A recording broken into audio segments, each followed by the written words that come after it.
జయ ఏకాదశి యొక్క విశిష్టత ఏమిటో తెలుసుకుందాం.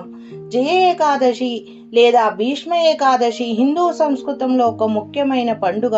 ఇది మాఘమాసంలో ప్రకాశవంతమైన పక్షము శుక్లపక్షమి 11వ రోజున జరుపుకుంటారు.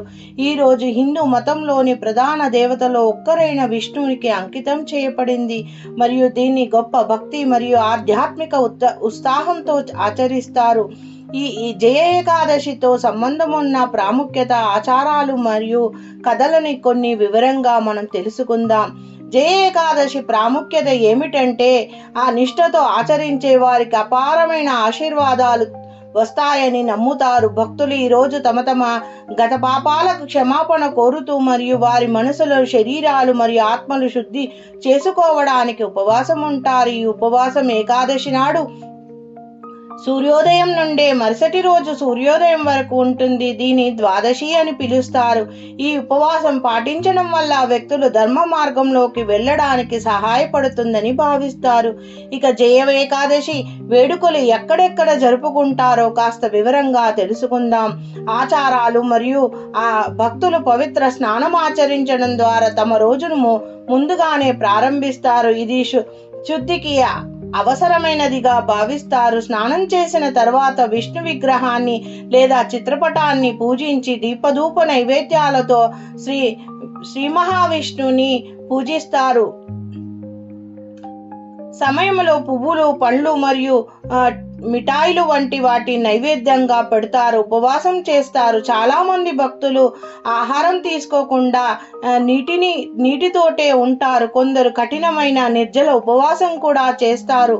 పండ్లు లేదా పాలు మాత్రమే తీసుకుంటారు. ద్వాదశి నాడు ఉదయము ఆచారాలు ఆచరించి బ్రాహ్మణులకు లేదా కుటుంబ సభ్యులకు ఆహారం అందించిన తర్వాత ఉపవాసము విరమిస్తారు.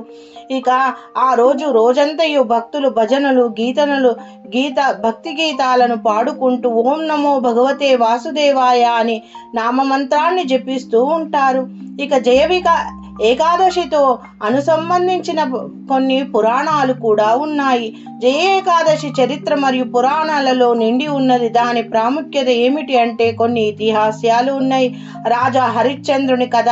ఒక ప్రసిద్ధ పురాణం ప్రకారము సత్యసంధతకు పేరుగాంచిన రాజా హరిశ్చంద్రుడు అనేక కష్టాలను ఎదుర్కొని తర్వాత అతను విముక్తి కోసం జయ ఏకాదశి ఉపవాసం ఉన్నాడని, అతనికి మరలా తన రాజ్యము, కుటుంబం తిరిగి పొందాడని, అతనికి భక్తికి ప్రతిఫలం లభించింది ఈ రోజే అని పురాణాలు తెలుపుతున్నాయి. ఇక పాండవుల బహిష్కరణ. మహాభారతంలోని పాండవుల సోదరులకు సంబంధించిన మరి ఒక ప్రసిద్ధ కథ ఉంది. వారు అడవిలోను బహిష్కరణకు గురి అయినప్పుడు వారిని విష్ణువు నుండి రక్షణ కోరుతూ జయ ఏకాదశి ఉపవాసం చేశారని, వారి నిజాయితీ భక్తికి ప్రభువు సంతోషించి వారి పరీక్షల సమయంలో వారికి భద్రతను ప్రసాదించాడు.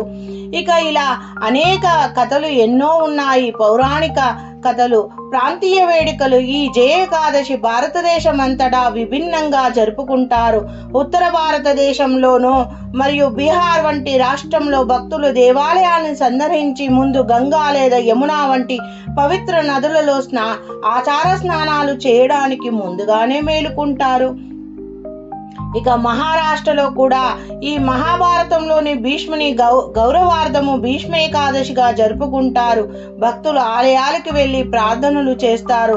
ఇక దక్షిణ భారతంలో కూడా దేవాలయంలో అందంగా అలంకరించబడతాయి. ఈ రోజంతయు విష్ణు ఆలయాలు ఎంతో భక్తి శ్రద్ధలతో పూజాధికాలు చేస్తారు.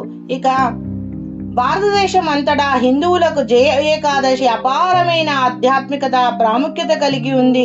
ఇది గత తప్పులకు క్షమాపణ కోరడానికి, విష్ణు పట్ల ఆధ్యాత్మిక వృద్ధిని కృషి చేయడానికి అంకితం చేయబడిన రోజు ఈ జయ ఏకాదశి. ఈ జయ ఏకాదశి రోజున భక్తి శ్రద్ధలతో ఎవరైతే ఆ శ్రీమన్నారాయణని పూజిస్తారో వారికి లక్ష్మీనారాయణుల కటాక్షం సిద్ధిస్తుందని, కర్మదోషాలన్నీ తొలగిపోతాయని హిందువులు ప్రగాఢ విశ్వాసం. Thank you for watching my video and please subscribe and share and watch my playlist. Thank you.